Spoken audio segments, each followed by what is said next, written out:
ಸ್ನೇಹಿತರೆ ನಮಸ್ತೆ. ನೀತಿ ಮೀಡಿಯಾಗೆ ಪ್ರೀತಿಯ ಸ್ವಾಗತ. ಮಿತ್ರರೇ, ಹೆಣ್ಣು ಮಕ್ಕಳಿಗೆ ನಿಷ್ಠೆ ನಿಯತ್ತು ಜಾಸ್ತಿ.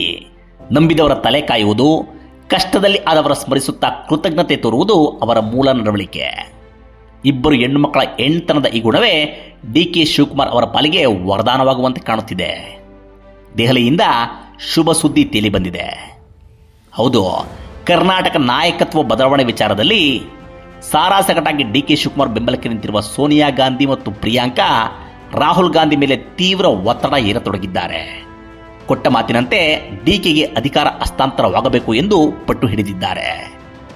ತಾಯಿ ಮಗಳ ಈ ಹಠ ಬಂಡೆಯನ್ನು ಸಿಎಂ ಕುರ್ಚಿ ಸಮೀಪಕ್ಕೆ ತಂದು ನಿಲ್ಲಿಸಿದೆ. ಒಂದೇ ವಾರದಲ್ಲಿ ಕಾಂಗ್ರೆಸ್ ಹೈಕಮಾಂಡ್ ವಲಯದಲ್ಲಿ ಚಮತ್ಕಾರಕ ಬೆಳವಣಿಗೆಗಳು ನಡೆದಿದ್ದು, ದೆಹಲಿಯಲ್ಲಿ ಮತ್ತೆ ಡಿ.ಕೆ. ಶಿವಕುಮಾರ್ ಕೈ ಮೇಲಾಗಿದೆ. ಬಂಡೆ ಪರ ಬಿರುಗಾಳಿ ಬೀಸತೊಡಗಿದೆ.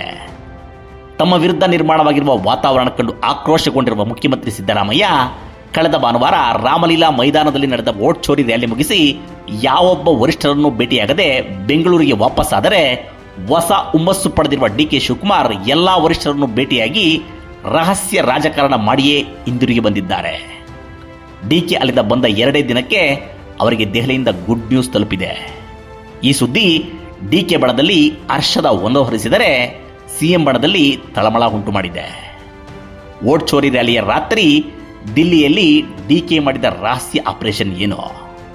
ಪ್ರಿಯಾಂಕಾ ಗಾಂಧಿ ಡಿ.ಕೆ. ಶಿವಕುಮಾರ್ ಪರ ಗಟ್ಟಿಯಾಗಿ ನಿಂತು ಅವರನ್ನು ಮುಖ್ಯಮಂತ್ರಿ ಸ್ಥಾನದಲ್ಲಿ ನೋಡಲು ಕಾತರಿಸುತ್ತಿರುವುದೇಕೆ? ಇಷ್ಟಕ್ಕೂ ಸಿಎಂ ಹುದ್ದೆ ವಿಚಾರದಲ್ಲಿ ಬಂಡೆ ಪಾಲಿಗೆ ಬಂದಿರುವ ಶುಭ ಸುದ್ದಿ ಏನು? ತಿಳಿಯೋಣ ಬನ್ನಿ. ಅದಕ್ಕೂ ಮುನ್ನ ತಮ್ಮಲ್ಲೊಂದು ಮನವಿ. ನೀತಿ ಮೀಡಿಯಾ ಚಾನಲ್ ಸಬ್ಸ್ಕ್ರೈಬ್ ಮಾಡಿಲ್ಲದಿದ್ದರೆ ದಯಮಾಡಿ ಈಗಲೇ ಮಾಡಿ. ನಮ್ಮನ್ನು ಬೆಂಬಲಿಸಿ, ಪ್ರೋತ್ಸಾಹಿಸಿ.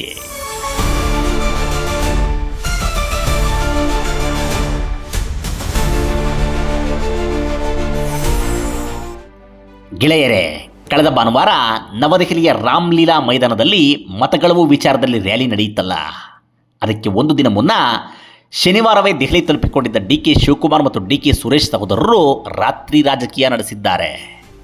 ಹೈಕಮಾಂಡ್ನಲ್ಲಿ ತಮ್ಮ ಪರ ಇರುವ ರಾಜ್ಯ ಉಸ್ತುವಾರಿ ರಣದೀಪ್ ಸಿಂಗ್ ಸುರ್ಜೇವಾಲಾ, ಕನ್ನಡಿಗರೇ ಆದ ಮಾಜಿ ಕೇಂದ್ರ ಸಚಿವ, ಎಐಸಿಸಿ ಮಾಧ್ಯಮ ವಿಭಾಗದ ಪ್ರಮುಖರಾದ ಜೈರಾಮ್ ರಮೇಶ್, ಪವನ್ ಖೇರ್, ರಾಜ್ಯಸಭಾ ಸದಸ್ಯ ಅಜಯ್ ಮಕೇನ್, ಮುಕುಲ್ ವಾಸ್ನಿಕ್ ಮತ್ತಿತರರ ಸಂಪರ್ಕಿಸಿ ದಿಲ್ಲಿಯಲ್ಲಿ ಕರ್ನಾಟಕ ವಿಚಾರದಲ್ಲಿ ಏನು ನಡೆಯುತ್ತಿದೆ ಎಂಬುದರ ಅಪ್ಡೇಟ್ ಪಡೆದುಕೊಂಡಿದ್ದಾರೆ.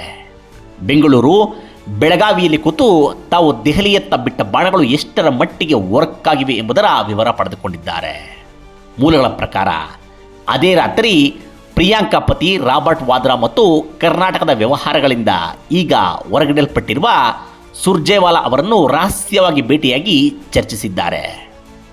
ಎಂದಿನಂತೆ ರಾಬರ್ಟ್ ವಾದ್ರಾ ಮೂಲಕ ಪ್ರಿಯಾಂಕಾ ಅವರ ಮೇಲೆ ಮತ್ತಷ್ಟು ಒತ್ತಡ ಹೇರುವ ಕೆಲಸ ಮಾಡಿದ್ದಾರೆ. ವಾರಾಂತ್ಯದ ಆ ರಾತ್ರಿ ಕಾರ್ಯಾಚರಣೆಯ ಮೂಲಕ ಎಕ್ಕಿ ತೆಗೆದ ಒಟ್ಟಾರೆ ಇನ್ಪುಟ್ ಸೋನಿಯಾ ಗಾಂಧಿ ಮತ್ತು ಪ್ರಿಯಾಂಕಾ ತಮ್ಮನ್ನು ಕೈಬಿಟ್ಟಿಲ್ಲ ಎಂಬುದನ್ನು ಡಿ.ಕೆ.ಸಿ ಬ್ರದರ್ಸ್ಗೆ ಖಚಿತಪಡಿಸಿದೆ. ಅಷ್ಟೇ ಅಲ್ಲ, ಗಾಂಧಿ ಕುಟುಂಬ ತಮಗೆ ಕೊಟ್ಟ ಮಾತು ಉಳಿಸಿಕೊಳ್ಳಲು ಸಿದ್ಧವಿದೆ. ಆದರೆ ಸಿದ್ದರಾಮಯ್ಯ ಅವರನ್ನು ಕುರ್ಚಿಯಿಂದ ಇಳಿಸಿ ವ್ಯತಿರಿಕ್ತ ಪರಿಸ್ಥಿತಿ ಎದುರಾದರೆ ಸಂಪನ್ಮೂಲ ಭರಿತ ರಾಜ್ಯದ ಅಧಿಕಾರ ಕಳೆದುಕೊಳ್ಳಬೇಕಾಗುತ್ತದೆ ಎಂಬ ರಾಹುಲ್ ಗಾಂಧಿ ಆತಂಕವೇ ಇಷ್ಟು ದಿನ ಈ ವಿಚಾರದಲ್ಲಿ ಮುಂದಡಿ ಇಡದಂತೆ ಮಾಡಿತ್ತು. ಆದರೆ ಸೋನಿಯಾ ಮತ್ತು ಪ್ರಿಯಾಂಕಾ ಮನವೊಲಿಕೆ ನಂತರ ರಾಹುಲ್ ಮನಸ್ಸು ಬದಲಿಸಿದ್ದಾರೆ. ಸಿದ್ದರಾಮಯ್ಯ ಅವರನ್ನು ವಿಶ್ವಾಸಕ್ಕೆ ತೆಗೆದುಕೊಂಡೇ ಸಂಘರ್ಷವಿಲ್ಲದಂತೆ ಅಧಿಕಾರ ಹಸ್ತಾಂತರ ಮಾಡಿಸುವ ಮಾತುಕತೆಗೆ ಟೇಬಲ್ ಸಿದ್ಧಪಡಿಸುತ್ತಿದ್ದಾರೆ ಎಂಬ ಮಾಹಿತಿ ಸಿಕ್ಕಿದೆ. ಅಲ್ಲಿ ಸಿಕ್ಕ ಈ ಮಾಹಿತಿಯಿಂದ ಉತ್ತೇಜಿತರಾದ ಡಿ.ಕೆ. ಶಿವಕುಮಾರ್ ಅತ್ಯುತ್ಸಾಹದಿಂದ ತಮ್ಮ ದಂಡು ದಾಳಿಯೊಂದಿಗೆ ವೋಟ್ ಚೋರಿ ರ್ಯಾಲಿಗೆ ತೆರಳಿದ್ದಾರೆ. ಇಂದಿರಾ ಭವನದಲ್ಲಿ ಏರ್ಪಡಿಸಿದ್ದ ಭೋಜನಕೂಟದಲ್ಲಿ ಭಾಗಿಯಾಗಿದ್ದಾರೆ. ಸೋನಿಯಾ, ರಾಹುಲ್ ಮತ್ತು ಪ್ರಿಯಾಂಕಾ ಅವರಿಗೂ ಮುಖ ತೋರಿಸಿ ನೀವು ಕೊಟ್ಟ ಮಾತು ನಂಬಿ ತಾಳ್ಮೆಯಿಂದ ಕಾಯುತ್ತಿದ್ದೇನೆ ಎಂಬ ಸಂದೇಶ ರವಾನಿಸಿದ್ದಾರೆ. ಅಲ್ಲಿಂದ ಬೆಂಗಳೂರಿಗೆ ಡಿ.ಕೆ.ಶಿ ವಾಪಸ್ ಬಂದರಲ್ಲ. ಆನಂತರ ಹೈಕಮಾಂಡ್ನಲ್ಲಿ ನಡೆದ ಬೆಳವಣಿಗೆಗಳೇ ಇಂಟ್ರೆಸ್ಟಿಂಗ್. ಅದೇ ಬೆಳವಣಿಗೆಗಳು ಡಿ.ಕೆ.ಗೆ ಶುಭ ಸುದ್ದಿ ತಂದಿರುವುದು.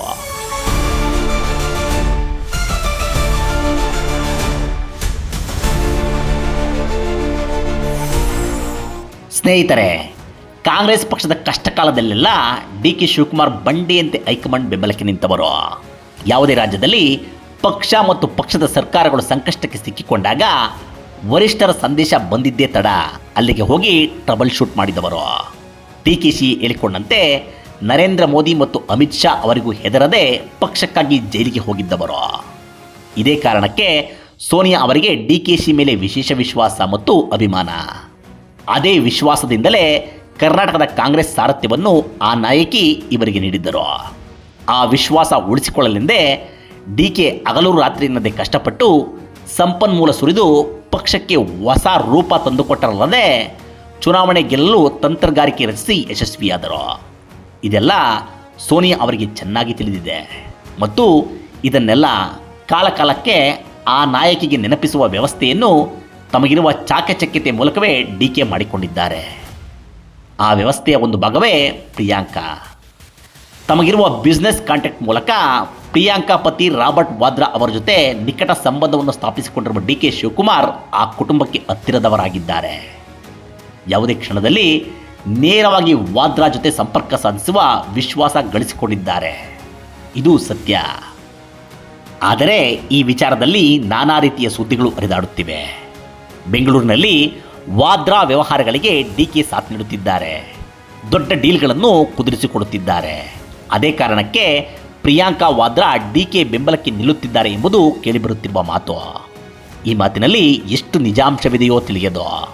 ಆದರೆ ಈ ಎಲ್ಲ ವ್ಯವಹಾರ ಮತ್ತು ವ್ಯಾಪಾರಗಳನ್ನು ದಾಟಿದ ನಂಬಿಕೆ ಡಿಕೆ ಬಗ್ಗೆ ಪ್ರಿಯಾಂಕಾ ಅವರಿಗಿರುವುದು ನಿಜ. ಅದಕ್ಕೆ ಕಾರಣ ಡಿಕೆ ಶಿವಕುಮಾರ್ ಪಕ್ಷನಿಷ್ಠೆ ಮತ್ತು ಗಾಂಧಿ ಕುಟುಂಬದ ಬಗ್ಗೆ ಅವರಿಗಿರುವ ಅಭಿಮಾನ. ಶ್ರೀಪೆರಂಬದೂರಿನಲ್ಲಿ ನಿರ್ಮಾಣವಾಗಿರುವ ತನ್ನ ತಂದೆ ರಾಜೀವ್ ಗಾಂಧಿ ಅವರ ಸ್ಮಾರಕಕ್ಕೆ ತಮ್ಮ ಕ್ವಾರಿಯ ಗ್ರಾನೈಟ್ ಕಳಿಸಿಕೊಟ್ಟಿದ್ದರಿಂದ ಹಿಡಿದು ಅಮಿತ್ ಶಾ ಎದುರು ಹಾಕಿಕೊಂಡು ತಮ್ಮ ಕುಟುಂಬದ ಆಪ್ತ ಅಹಮದ್ ಪಟೇಲ್ ಅವರ ರಾಜ್ಯಸಭಾ ಚುನಾವಣೆ ಗೆಲುವಿಗೆ ರಾಜಕೀಯ ಜೀವನವನ್ನೇ ಪಣಕ್ಕಿಟ್ಟು ಹೋರಾಟ ನಡೆಸಿದವರೆಗೆ ಪ್ರತಿಯೊಂದು ಪ್ರಿಯಾಂಕಾಗೆ ಗೊತ್ತು. ಇದಲ್ಲದೆ ದೇಶದಲ್ಲಿ ಕಾಂಗ್ರೆಸ್ ತೀವ್ರ ನೆಲಕಚ್ಚಿರುವ ಇಂತಹ ಸಂದರ್ಭದಲ್ಲಿ ಪಕ್ಷದ ಭವಿಷ್ಯಕ್ಕಾಗಿ ಡಿಕೆ ಅಂತಹ ನಿಷ್ಠಾವಂತ ನಾಯಕರು ಬೆಳೆಯಬೇಕು. ಇಂಥವರ ಬೆಂಬಲಕ್ಕೆ ನಾವು ನಿಲ್ಲಬೇಕು ಎಂದು ಪ್ರಿಯಾಂಕಾ ತನ್ನ ತಾಯಿಯನ್ನು ಮನವೊಲಿಸಿ ಆಕೆಯ ಮೂಲಕ ರಾಹುಲ್ ಅವರನ್ನು ಒಪ್ಪಿಸಿದ್ದಾರೆ. ತಮ್ಮ ಕುಟುಂಬದಲ್ಲಿ ಈ ಬಗ್ಗೆ ಒಮ್ಮತ ಮೂಡಿರುವ ಹಿನ್ನೆಲೆ ಬಿ ಹೋಪ್ಫುಲ್ ಎನ್ನುವ ಸಂದೇಶವನ್ನು ಡಿಕೆಗೆ ಕಳುಹಿಸಿದ್ದಾರೆ ಎನ್ನಲಾಗುತ್ತಿದೆ.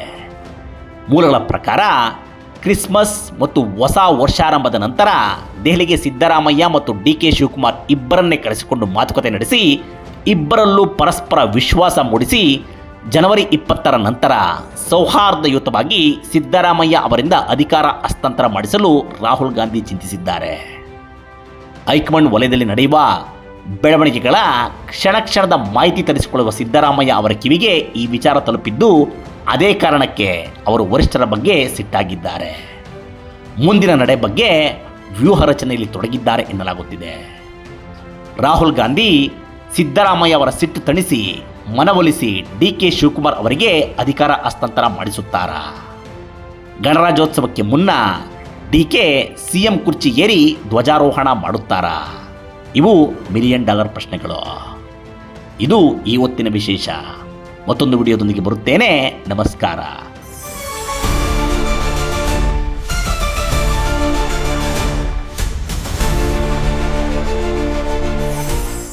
ನಿರಂತರ ವಿಡಿಯೋಗಳಿಗಾಗಿ ನೀತಿ ಮೀಡಿಯಾ ಯೂಟ್ಯೂಬ್ ಚಾನೆಲ್ ಸಬ್ಸ್ಕ್ರೈಬ್ ಮಾಡಿ.